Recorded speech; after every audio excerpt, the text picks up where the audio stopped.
여러분들이 혹시 이런 말씀을 들어봤는지 모르겠습니다. 열린 결말이라는 말과 닫힌 결말이라는 말을 혹시 들어본 적이 있으십니까? 열린 결말 무슨 뜻일까요? 또 닫힌 결말 무슨 뜻일까요? 열린 결말이라는 것은 결말이 정해져 있지 않았다는 것입니다. 그래서 열려 있습니다. 그러니까 이렇게도 되고 저렇게도 될 수 있는 겁니다. 닫힌 결말은 결말이 결정이 되어 있는 겁니다. 그래서 결과는 하나로 가게 되어 있어요. 그리고 딱 그렇게만 되어 있어야만 하는 것입니다. 예를 들면 이런 겁니다. 우리가 이제 TV에서 보는 드라마를 한번 생각해 보십시오. 드라마는 열린 결말일까요? 닫힌 결말일까요? 드라마는 다 닫힌 결말이죠. 아무리 시청자와 함께 해서 예를 들어 시청자가 원하는 대로 만든다 하더라도 일단 결말이 난 겁니다. 그러니까 대본이 나오고 그리고 배우들이 연기를 하고 그래서 그렇게 끝나는 거죠. 그걸 상상에 맡기는 것도 하나의 결말입니다. 왜냐하면 그게 그렇게 결정이 된 거니까. 그렇게 어떻게 됐는지 그건 상상에 맡기는 거지 드라마에서 보여주는 것은 아닌 거죠. 그래서 모든 드라마는 다 닫혀 있습니다. 아침 드라마, 오후 드라마, 저녁 드라마, 월화, 수목, 주말 드라마 모든 드라마는 다 닫힌 겁니다. 결말은 다 정해져 있어요. 그런데 반해서 TV에서 우리가 열린 결말을 보는 프로그램이 있습니다. 어떻게 될지 모르는 거예요. 손에 땀을 쥐게 되는 거예요. 그게 뭘까요? 스포츠 배우, 생방송, 류현진 선수가 등판한다. 그러면 우리는 이제 아침에, 거기는 저녁에, 우리는 뭐 저녁에, 거기는 아침에 이렇게 시간차가 있는데 막 손에 땀을 쥐는 거예요. 월드컵을 한다. 우리는 새벽에, 밤에 그 시간이 어떻게 될지 이 전 세계에 아무도 아는 사람이 없어요. 그래서 뭐 도박사들은 돈을 벌고 그리고 또 거기서 또 이기는 사람이 돈을 받고 뭐 그렇게 하기도 하지만 그게 정말 모르기 때문에 손에 땀을 쥐는 것이고 그리고 그것을 열린 결말이라고 말할 수 있습니다. 그래서 우리의 삶 속에는 이렇게 TV 프로그램 속에서 나타나는 것처럼 열린 결말이 있고 또 닫힌 결말이 있어서 이 두 가지 차이를 우리가 이해할 수 있습니다. 그렇다면 우리의 삶 그 자체는 우리의 삶은 열린 결말일까요? 닫힌 결말일까요? 우리가 내년에 어떻게 될지, 내후년에 어떻게 될지 이것은 정말 스포츠 경기처럼 아무도 알지 못하는 열린 결말일까요? 아니면 그것은 정해져 있어서 그래서 내년에 어떻게 될 거고 내후년에 그것은 닫힌 결말일까요? 그래서 열린 결말이라고 생각하는 사람들이 있습니다. 그것은 새로워질 수 있고 나빠질 수도 있고 좋아질 수도 있고 악화될 수도 있고 아무도 모르기 때문에 항상 그것을 위해 노력해야 되고 애를 써요. 왜냐하면 가능성이 열려 있으니까. 그런데 하나님께서는 뭐라고 말씀하실까요? 하나님 기준으로 봅니다. 하나님 기준으로 보면 우리의 모든 세계는 닫힌 결말입니다. 하나님은 그것을 다 정해놓으셨어요. 그리고 그것을 다 아십니다. 하나님은 그걸 모를래요? 모를 수가 없는 거예요. 그리고 그것을 다 만들어 놓으시기도 했습니다. 그러면 우리는 어떻게 하나님을 그럴 수 있습니까? 하나님 자신도 모르는 게 있어야죠. 그러나 예를 들어서 한번 생각해 보십시오. 감독이 자기가 만드는 영화의 결말을 모를 수 있겠습니까? 감독이 이미 자기가 찍었고 그리고 편집했고 그래서 그것을 조합했고 그리고 영화로 내놨는데 이 영화가 상영될 때 감독이 내가 그게 어떻게 되는지 저도 몰라요 할 수 있겠습니까? 그건 불가능한 거예요. 왜냐하면 자기가 그걸 다 만들었으니까. 장면 하나하나 만들고 촬영기사와 함께 다시 찍으면 뭐 잘못 찍으면 또 다시 찍고 그 모든 걸 다 그 전에 해놓고 그 다음에 그걸 영화로 만든 것이기 때문에 영화에 있어서 과거와 현재와 미래는 감독에게 있어서 무의미한 겁니다. 보는 사람만 이게 어떻게 되나 손에 땀을 쥐고 보는 거지 감독은 그걸 다 해봤단 말이에요. 하나님이 이 세상에 충만하시다라는 것은 이 장소적인 충만은 시간의 충만과도 연계됩니다. 우리가 이 좁은 세계, 이 지구라는 세계에서 현재, 과거, 미래의 시간에 따라서 이렇게 움직이지만 이게 우주로 올라가서 이렇게 몇만 광년씩 이렇게 가는 걸 이렇게 생각을 해보면 이 시간의 개념은 장소의 개념과 연결되어 있습니다. 그래서 이 빛이 여기서부터 출발해서 여기까지 가는데 1년이 걸린다고 할 때 여기 가 있다면, 만약에 여기에도 존재하고 여기에도 존재한다면, 그러면 이 빛이 여기서 시작해서 여기로 가는 거에 의미가 없는 거예요. 그건 그냥 되어지는 것뿐이죠. 하나님이 온 세상에 충만하시다라는 것은 미래에도 계신다는 것입니다. 과거에는 물론이고 미래에도 계셔서 미래에 어떤 모습이 될지 다 아시는 겁니다. 그럼 하나님은 내가 머리 긁을 것도 아실까요? 하나님은 내가 오늘 무슨 음식을 먹을지 아실까요? 다 아시죠? 왜냐면 그 미래에 계셔서 보고 계시니까. 그럼 제가 내후년에, 내후년에, 2년 후에, 3년 후에 뭐가 될지 아시나요? 당연히 아시죠. 왜냐면 거기가 계신다고. 그걸 이렇게 예측하시고, 그러니까 여기 있으면서 그걸 보시는 게 아니라 거기가 계셔요. 장소적인 면에서. 그래서 시간적인 면에서 주님은 완전한 닫힌 결말 속에 계시는 것입니다. 그리고 이러한 완전한 닫힌 결말 속에서 하나님은 우리들에게 반드시 될 것을 말씀해 주십니다. 그게 오늘 성경 말씀이 나와 있습니다. 반드시 되어질 것을 주님은 될 수도 있고 안 될 수도 있다가 아니라 꼭 되어질 완전한 닫힌 결말을 오늘 성경 말씀에서 우리들에게 보여주는데, 그 내용이 바로 최후의 심판인 것입니다. 죄의 심판의 가장 핵심적인 것은 뭐냐면, 이제 7 인의 심판이 있고 7 나팔의 심판이 있고 그 다음에 7 대접의 심판이 있고, 이게 마지막입니다. 7 대접을 부으면서 모든 것이 다 끝나요. 그리고 끝나는 장면이 어떻게 되냐면 17절, 18절, 19절 이렇게 이어집니다.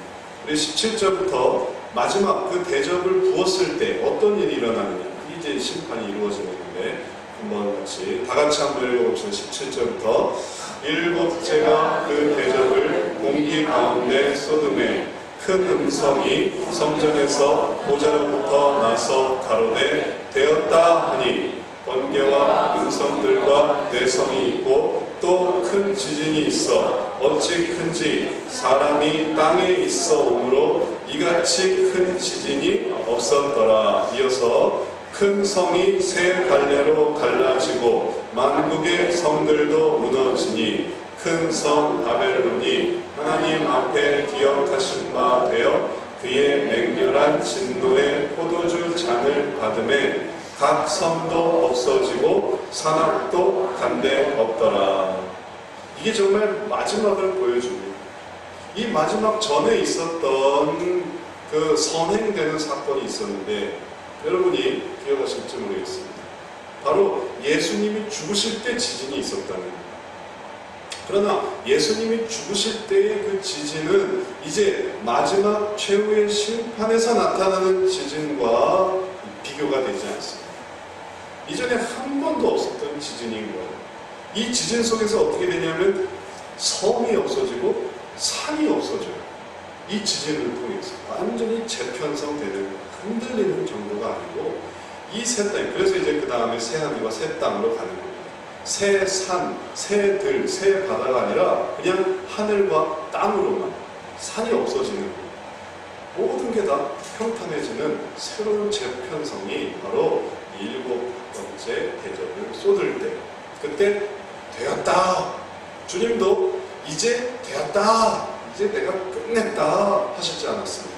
그건 이제 구원에 관한 것이고, 이제 이 세계가 예수님의 그 말씀에 이어져서 7째 심판을 통해서, 대접의 심판을 통해서 이게 완전히 재편성되어집니다.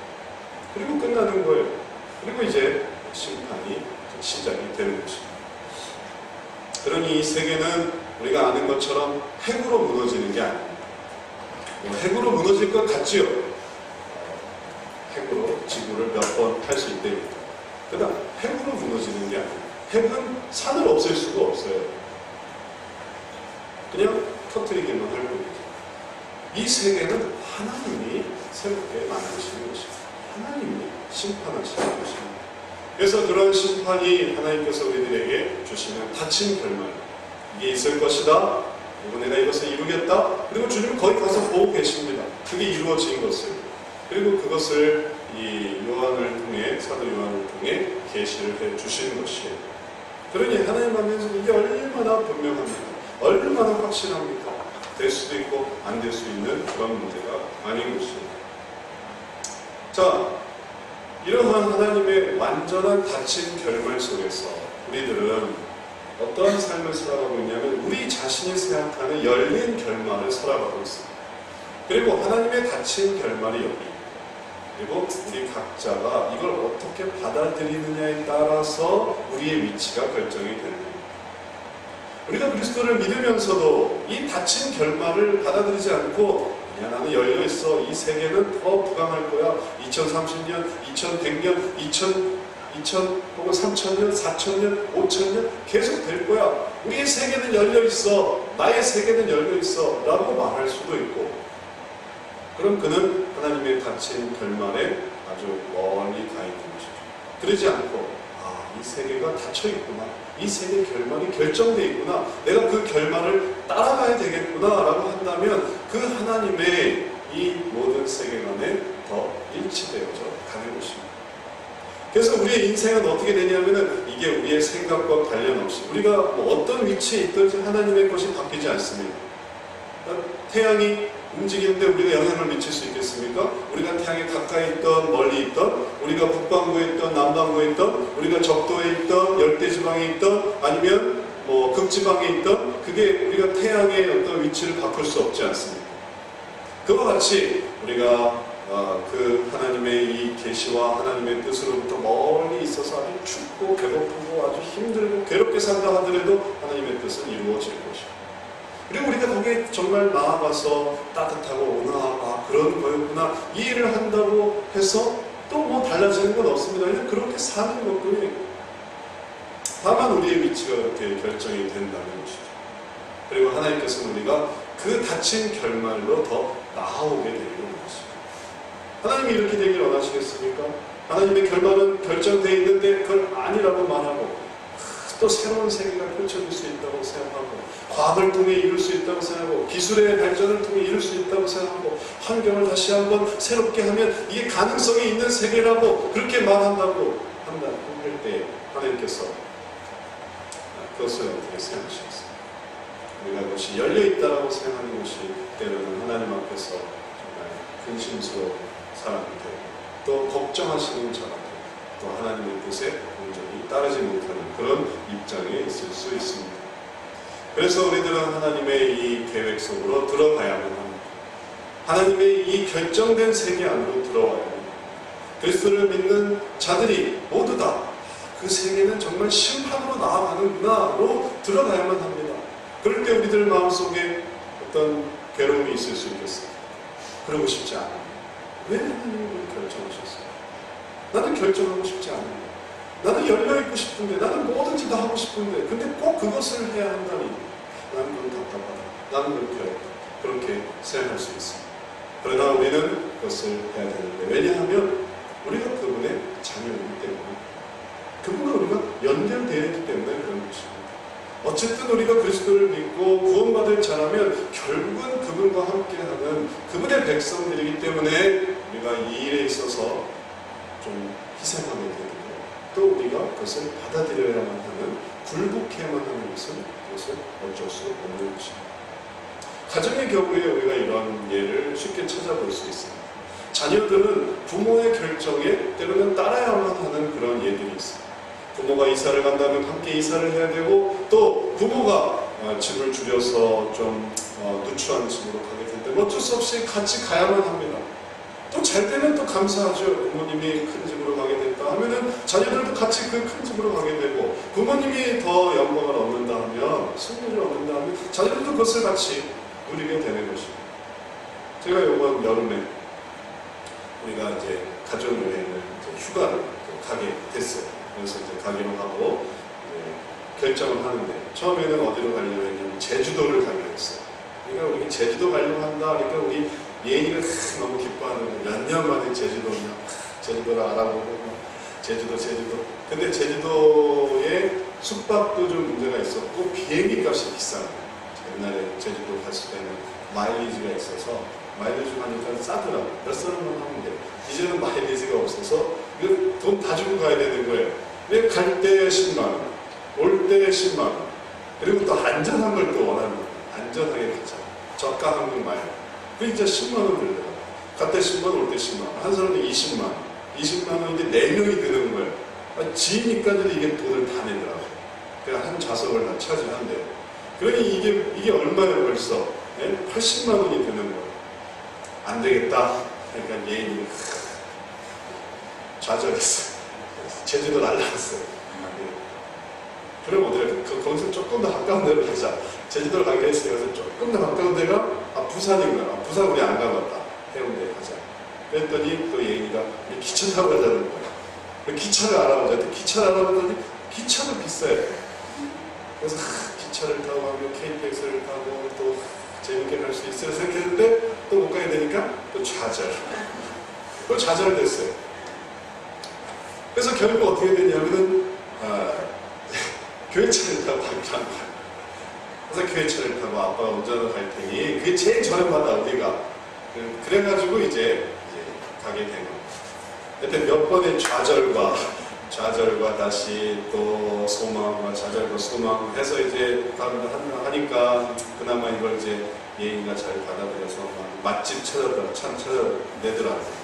부산에 가면 이런 맛집 저런 맛집 있다. 그런 건 괜찮다. 그래서 부산 맛집 해가지고 그래서 갔습니다. 무슨 말이냐 하면 처음의 계획과 기대, 자녀의 계획과 기대에 어쩌면 부모님은 맞지 않을 수도 있습니다.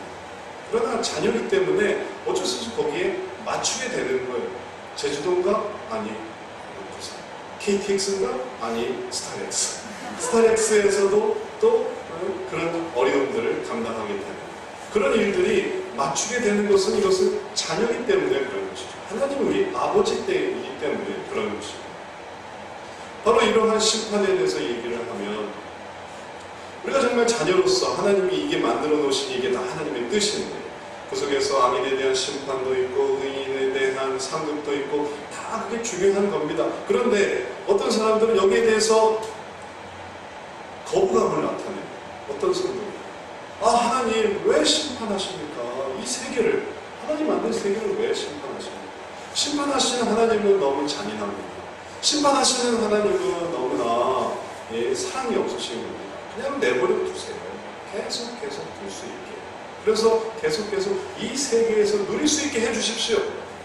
사실 하나님은 더 좋은 계획이 있지만 정말 지진을 통해 산악이 온데간데 없어지고 새로운 하늘과 이 산이 없는 새로운 하늘은 얼마나 멋지겠습니까? 그리고 산이 없는 땅은 얼마나 멋지겠습니까? 그리고 그걸 심판을 통해서 싹 정리가 된 다음에 들어가는 건데 그런데 여전히 이 세계와 또 여전히 이 세계의 모든 문제들을 그냥 내버려두고 그러면서도 그냥 하나님의 용서와 사랑과 그 긍휼과 그리고 그 하나님보다는 인간의 그 어떤 연합과 그리고서 우리가 정말 이 세계 평화와 그리고 세계인이 하나 되는 그런 어떤 우리가 만드는 그런 새로운 세계만을 추구하고 그런 것을 요구할 때 하나님의 생각은 얼마나 그와 다른 것입니까? 또 그뿐만 아닙니다. 하나님의 이런 심판에 자기가 더 이제 막 열이 나는 거예요. 하나님이 심판하시는구나 하니까 하나님 아주 확실히 심판을 해주십시오. 그리고 좀 빨리 심판을 해주십시오. 그래서 제가 공부하지 않게, 제가 일하지 않게, 제가 좀 더 빨리 천국에 들어가고 싶어요. 그래서 하나님 빨리 심판해 주시고 그러면서 저 사람도 심판하시고 저 사람도 심판하시고 이 세계의 모든 이 불량 국가와 불량 지도자와 그리고 세계를 고통스럽게 하는 모든 자들을 빨리 좀 없애주십시오 라고 할 때 하나님이 기다리신다. 그러니까 속이 타요. 아니 왜 하나님은 하루가 천년 같고 천년이 하루 같습니까? 우리 세계처럼 그냥 하루 천년으로 하시지 왜 이 세계는 안 망하는 거야? 언제 망하나? 요나처럼 이 니느웨가 언제 망하나? 팔짱 딱 끼고 혹은 전원 생활을 하면서 이 세계가 빨리 망해야 할 텐데 그렇게 살아간다면 그건 또 얼마나 하나님의 뜻을 오해하는 것입니다. 하나님의 계획과 우리의 계획이 다르다는 것, 그리고 우리가 그 계획에 맞춰가야 한다는 것, 이런 것들이 우리들의 위치 속에서 반드시 해야 하는 일입니다. 그리고 그러한 일들을 감당할 때 우리들은 하나님의 뜻을 때로는 우리보다 더 빠르기도 한다면 그런 빠른 거에 맞춥니다. 하나님의 계획이 우리보다 더 늦춰진다면 그럼 거기에 늦추는 것이죠.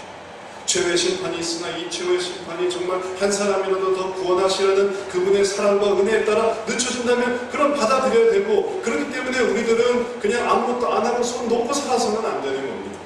왜냐하면 그게 늦춰질 수도 있으니까.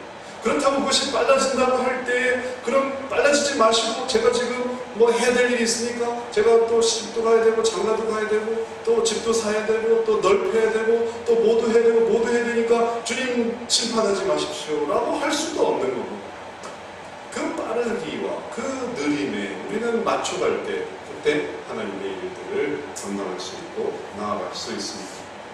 하나님은 왜 이런 일들을 우리들에게 행하시는 것입니까? 어떤 면에서 하나님은 괴팍한 것이기도 하고, 하나님은 그렇게 하시면서 자기 마음대로 느리게, 자기 마음대로 빠르게, 하나님은 정말 자기 마음대로야. 우리가 그렇게 생각할 수 있지 않습니까? 그러나 오늘 성경 말씀을 자세히 보면 하나님이 그렇게 하시는 큰 이유가 있어요. 결국 자녀의 희생이 있지만 사실 하나님의 희생도 있는 것입니다. 하나님의 희생이 바로 이 최후의 심판 속에 있습니다. 최후의 심판에 하나님 아버지의 희생이 전혀 없고 하나님은 그냥 내려꽂으시기만 하면 되고 흩으시기만 하면 되고 그런 분이 아닙니다. 오늘 성경 말씀에 하나님의 희생이 나타나는데 그것은 뭐냐면 7번째 대접을 쏟기 전에 바로 6번째 대접에서 그게 나타납니다. 6번째 대접이 12절부터 나타납니다. 우리 한번 같이 읽어봅니다. 또 여섯째가 그 대접을 큰 강 유브라데 소돔에 강물이 말라서 동방에서 오는 왕들의 길이 예비되더라. 또 내가 보매 개구리 같은 새 더러운 영이 용의 입과 짐승의 입과 거짓 선지자의 입에서 나오니 저희는 귀신의 영이라 이적을 행하여 온 천하 임금들에게 가서 하나님 곧 전능하신 이의 큰 날에 전쟁을 위하여 그들을 모으더라. 어떤 면에서 보면 분명히 다른 모든 것은 다 안 좋아요. 7 인의 심판도 그렇고 7 나팔의 심판도 7 대접의 심판도 하나같이 다 안 좋은 거예요. 그런데 이 6번째 이 대접의 경우는 좀 이해하기가 어려울 수 있습니다. 이게 뭐가 안 좋지? 뭐가 안 좋을까요? 아니 이 6번째 이 대접에서 도대체 안 좋은 게 뭐예요? 안 좋은 게 없는 것 같아요. 보십시오. 대접을 큰 강 유브라데 소돔에 강물이 말라서 동방에 오는 왕들의 길이 예비되다. 이게 아마겟돈이라는 전쟁을 이제 준비하는 것인데, 아마겟돈 들어보신 적 있어요? 영화 아마겟돈, 만화 아마겟돈. 아마겟돈 최후의 전쟁이라는 뜻이에요. 이게 6번째 대접에서 이게 준비되는 거예요. 그런데 그건 아무도 죽는 사람이 없어요. 아무도 상하는 사람이 없어요. 망가지는 것도 아무것도 없어요. 오히려 더 잘 되는 것 같아요. 그래서 그들이 모입니다. 모든 왕들의 길이 모입니다. 그리고 이 더러운 영들이 용의 입과 짐승의 입과 거짓 선지자의 입에서 나와서 그들의 입에서 나오는 게 막 이렇게 막 토하는 것처럼 나오는 게 아니라 말을 통해서 나오는 거예요. 내가 이렇게 하자, 이렇게 하자, 이렇게 하자. 그게 영에서 이제 막 설득되는 거예요. 선동되는 거예요. 그렇게 해서 막 사람들이 듣고, 그리고 그 속에 이적도 행하고, 그리고 큰 전쟁을 위해서 그들을 모아서 사람들이 설득당해서 이제 하나님을 대항하기 위해서 그들이 함께 모이는. 근데 그들이 왜 모였냐 하면 하나님을 대적하기 위해서, 하나님과 한판 뜨기 위해서 그들이 모이는. 그럼 도대체 이게 무슨 재앙이에요? 이 6번째 대접의 재앙의 의미는 뭐죠? 그들의 세력이 커지면 커졌어요. 그들의 위치가 높아지면 높아졌어요. 그들이 하나 되면 하나 될수록 이제 희생은 누구의 것이냐면 하나님의 것이에요. 하나님의 영광이 땅에 떨어지는 거예요. 믿지 않는 자들의 세력이 커지면 커졌어요. 그리고 불신자들의 목소리가 커지면 커졌어요. 사실 하나님의 나라와 그리고 하나님의 영광은 축소되어지는 것입니다. 그렇지 않습니까? 정말 불신자가 더 많아지고 그리고 또 불신 세계 속에서 불신적인 사고방식과 그리고 거기에서의 그런 어떤 생활 양식이 퍼지면 그러면 어떻게 되겠습니까? 오히려 하나님 안에서 정결하고 경건하게 살려는 자들의 위치는 더 축소되는 것이죠. 우리가 그렇게 반대가 되게 되려 하나님의 나라를 확장하고 정말 하나님 믿는 그 가치관과 그리고 올바른 세계관이 정말 나타내게 되기를 그렇게 애를 쓰지만 그러나 이 마지막에서 그것은 되지가 않습니다. 마지막에서 그렇게 노력했던 모든 것들은 축소가 되죠. 그들은 더 강하여지고 그들은 더 힘이 세지고 그들은 더 그 모든 일들을 행하려고 해요. 그리고 점차 이 세계가 그렇게 되어지고 있습니다. 눈을 들어 세계가 어떻게 움직이는가를 한번 보십시오. 교회는 줄어들어가고 있죠. 그리고 또 악한 생활 습관은 더 퍼져가고 있죠. 동성애라든지 그런 것들은 더 합법화되고 있죠. 그리고 거기에서 뭐 동성애뿐 아니라 세계 속의 어떤 포악함과 완악함과 그리고 또 마약 조직이나 혹은 범죄 조직은 더 강화해지고 있죠. 그러니 이 모든 일들 속에서 우리가 경험하는 것은 뭐냐면 하나님은 왜 이렇게 약하시냐라는 거예요. 하나님은 왜 이렇게 약하시냐? 하나님은 그들을 뿌리 뽑지 못하실까? 하나님은 왜 올바른 가정과 올바른 한 남성과 올바른 한 여성의 모습, 그래서 그런 모습들을 왜 온전하게 나타내지 못하실까? 왜 하나님은 정의를 나타내지 못하실까? 때로는 정의를 구현하는 것도 민주주의가 되어서 정의를 구현하는 나라도 있지만 그러지 못한 나라도 있어요. 독재에서 하얀 무기를 쓰고 그리고 또 그 속에서 또 그것을 바로잡고자 하지만 또 쉽지 않은 그런 세계가 어떻게 이 세계에 그런 일이 있을 수 있지 하는 일들이 동시간적으로 이 세계 어느 곳에서는 펼쳐지고 있습니다. 그러지 않은 우리나라 같은 그런 나라가 있어서 다행이기도 하지만 그러나 이 6번째 대접을 쏟는 때 그때 정말 하나님의 권세는 땅에 떨어지고 하나님의 위상은 정말 축소되어지고 그리고 하나님의 영광은 너무나 사라지게 됩니다. 우리가 하나님의 이러한 희생을 생각해 볼 때 사실 우리도 주님을 정말 믿고자 한다면 우리도 그것을 경험하게 되어 있습니다. 우리가 술을 먹지 않고 우리가 담배를 피지 않고 우리가 정말 세속적인 그런 일들에 참여하지 않는다라고 한번 생각해 보십시오. 거기에 얼마나 공격을 받습니까? 거기에 얼마나 지탄을 받습니까? 얼마나 비난을 받습니까? 주일에 한번 교회를 나오기 위해서 또 겪어야 하는 그런 많은 희생들은 얼마나 많이 있습니까? 그날에 뭘 해도 되는데 그러한 모든 희생들은 사실 하나님 아버지의 희생에 비하면 그것은 작은 것들입니다.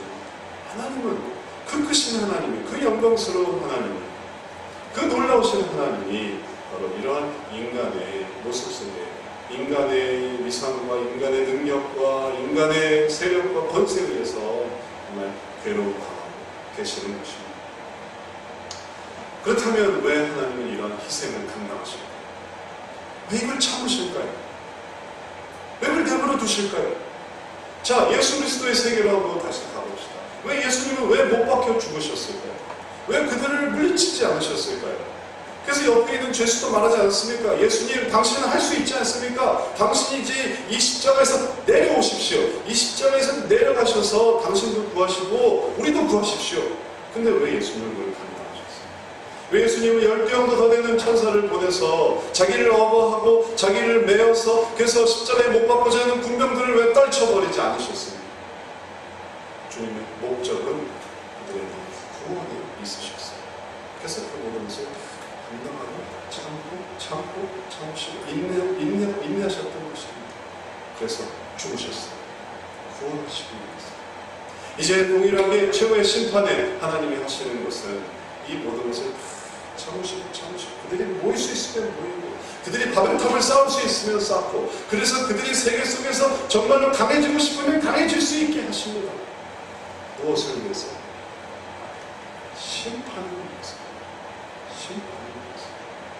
그래서 그들의 죄악을 눈에 드러나고 그들이 무슨 짓을 했는지를 그들 스스로도 깨닫게 하고 그들이 지금 그렇게 해서 누구를 대적했는지를 그리고 그렇게 함께 모이게 되면 누가 우리 편인지 알게 되죠. 하나님을 대항해서 싸우기에 모인 사람들이 누구냐? 결국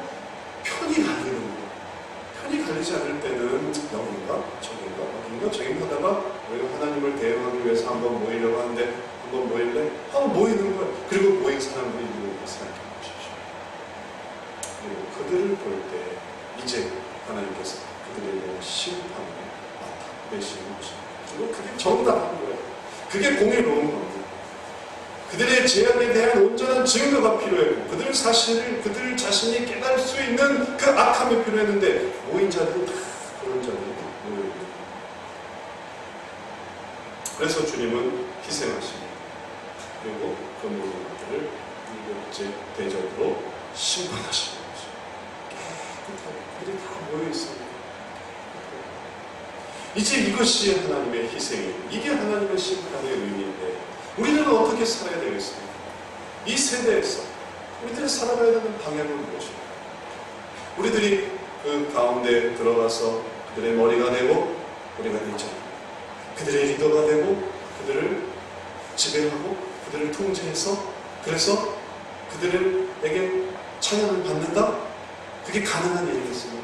그들은 원래 그렇게 해가지고 하나님을 대적하려고 하는데 우리의 사고방식과 우리의 인생의 목적이 열린 결말이라고 생각하는 그 열린 결말 속에서 정말 이루려고 하는 것이 하나님의 이 닫힌 세계 안에 닫힌 결말 안에 하나님의 심판과 그 심판을 준비하는 것이 아니라면 그럼 그 모든 사고방식과 그 모든 노력들은 다 하나님을 슬프시게 하는 걱정시키는 거예요. 그것은 하나님의 뜻과 다른 겁니다. 그리고 그것은 이용당하는 것입니다.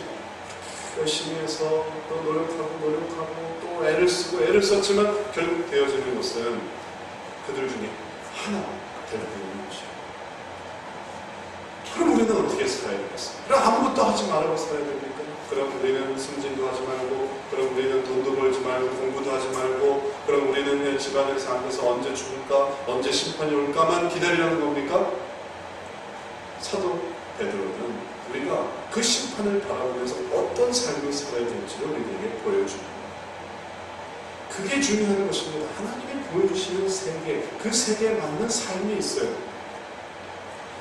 베드로후서 3장 10절에 그 내용이 있습니다. 제가 한번 읽어봅니다. 그러나 주의 날이 도적같이 오리니 그날에는 하늘이 큰 소리로 떠나가고 체질이 뜨거운 불에 풀어지고 땅과 그 중에 있는 모든 일이 드러나리로다. 이 모든 것이 이렇게 풀어지리니 너희가 어떠한 사람이 되어야 마땅하뇨? 거룩한 행실과 경건함으로 하나님의 날이 임하기를 바라보고 간절히 사모하라. 그 날에 하늘이 불에 타서 풀어지고 체질이 뜨거운 불에 녹아지려니와 우리는 그의 약속대로 의에 거하는 새 하늘과 새 땅을 바라보도다. 그러므로 사랑하는 자들아 너희가 이것을 바라보나니 주 앞에서 점도 없고 흠도 없이 평강 가운데서 나타나기를 힘쓰라. 이것이 바로 베드로 사도가 보여주는 말세를 맞이하고 최후의 심판을 기다리는 우리들의 모습입니다. 이 모습을 가장 잘 보여준 사람이 누구냐면 다니엘이었어요. 다니엘은 이스라엘의 이 관직에 있지 않았어요. 그는 바벨론의 나라의 관직에 있었어요. 거기에서 일을 했던 사람입니다. 그러나 그가 성실했고 그가 지혜로웠고 그가 충성스럽기에 그는 높은 자리까지 올랐습니다. 느부갓네살 왕을 씁니다. 다리오 왕을 씁니다. 벨사살 왕을 씁니다. 그런 사람이었습니다. 그러나 그는 그렇게 하면서 하루에 3번 기도했습니다. 하나님을 바라보고 그의 몸은 바벨론에 있었지만 다시 돌아오지 못할 수도 있었겠죠. 거기서 죽었겠지만 그러나 그는 하나님의 나라를 생각했습니다. 그러면서 다니엘이 바로 이 요한계시록에 나타나는 이 세계를 보았어요.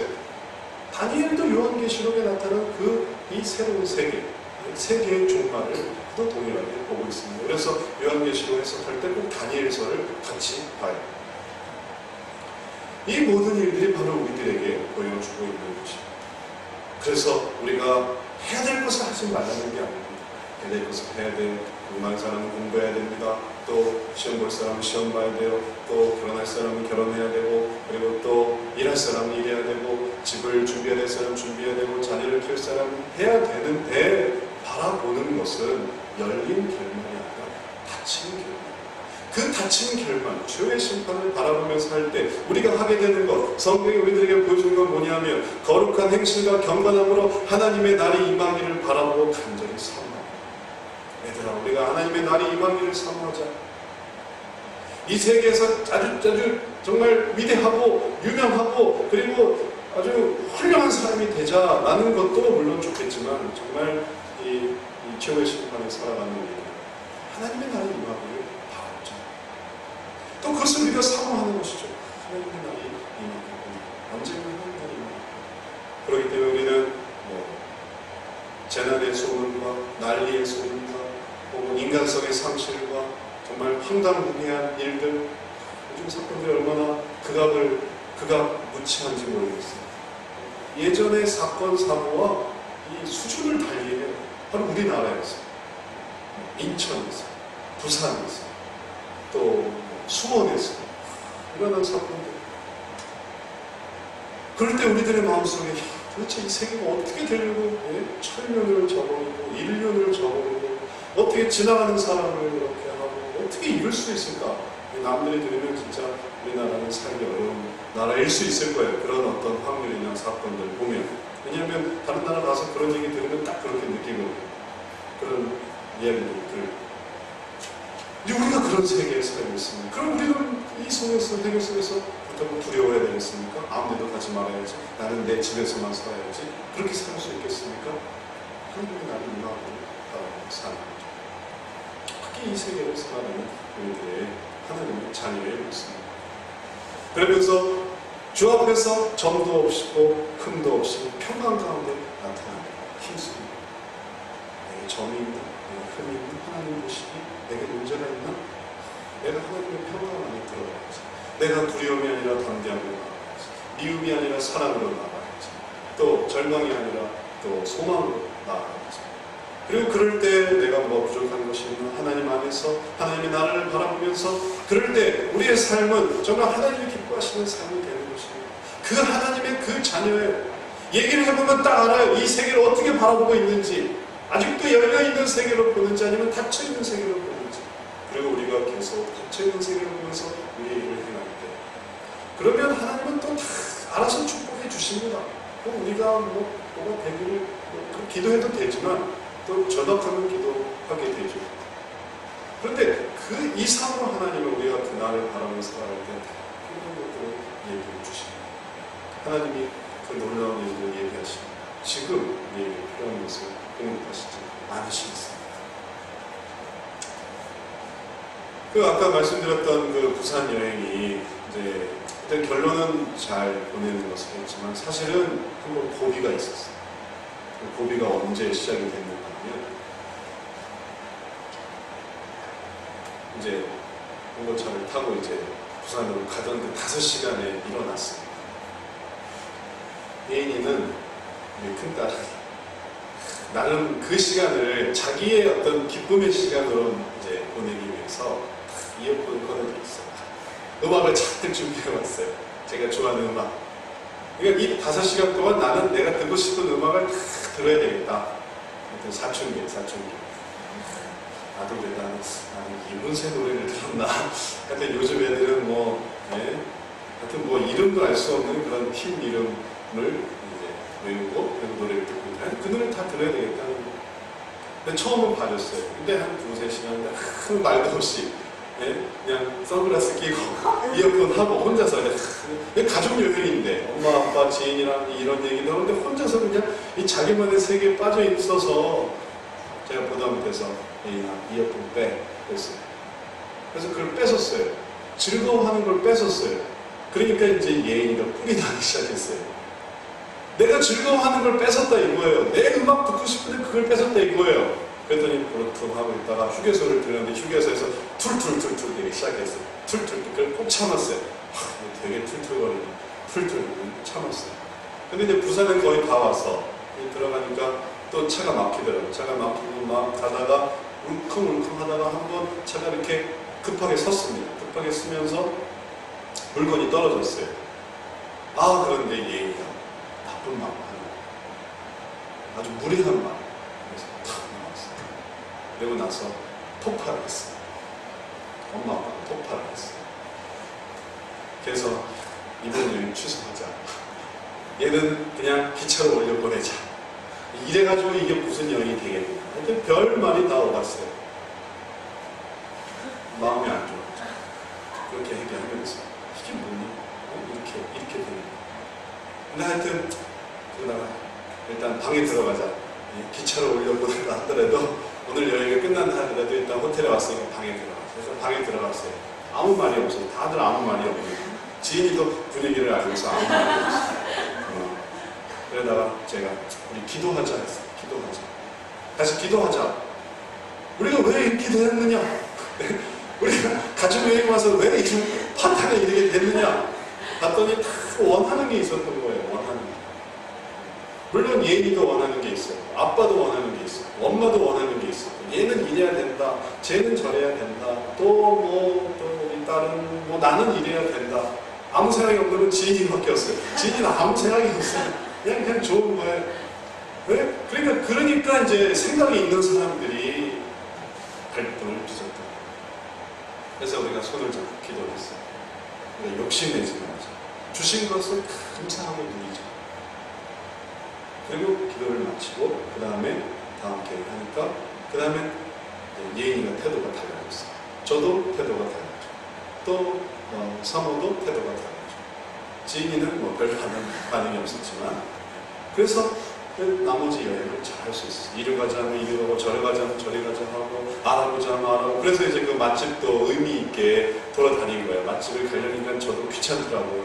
차로 막 그냥 근데 저는 아무 말 안 했어요. 가자 하는 대로 그냥 가고 걷자 하는 대로 걷고 그래서 여행이 아주 재미있게 의미 있게 잘 끝났어요. 하나님이 우리를 위해서 정말 새로운 새 땅을 준비하고 계시는데 만약에 우리가 우리의 즐거운 거 그 사실 하나님 나라 가면 아무것도 아니에요. 그냥 음악 듣고 그 나라에서도 음악이 있을지 모르겠지만 하여튼 이 세계에서 하는 그런 사소한 것들이에요. 그런데 거기에 쏙 빠져가지고 하나님이 정말 하실 일과 그 일들이 때로는 귀찮아 싫어요 안 했으면 좋겠어요 저를 내버려 두세요 라고 할 때 하나님의 마음은 얼마나 안타깝습니다. 하나님이 얘기하시는 것은 얼마나 우리에게 슬픔과 괴로움이 되겠습니다. 우리가 하나님을 바라보고 그리고 또 그 나라를 생각해 봐야 되겠습니다. 우리가 어떻게 생각하던 하나님은 하나님의 일들을 이루세요. 하나님의 자녀는 우리만이 아니에요. 우리만 있는 게 아니에요. 우리도 그들이 하나님인 거죠.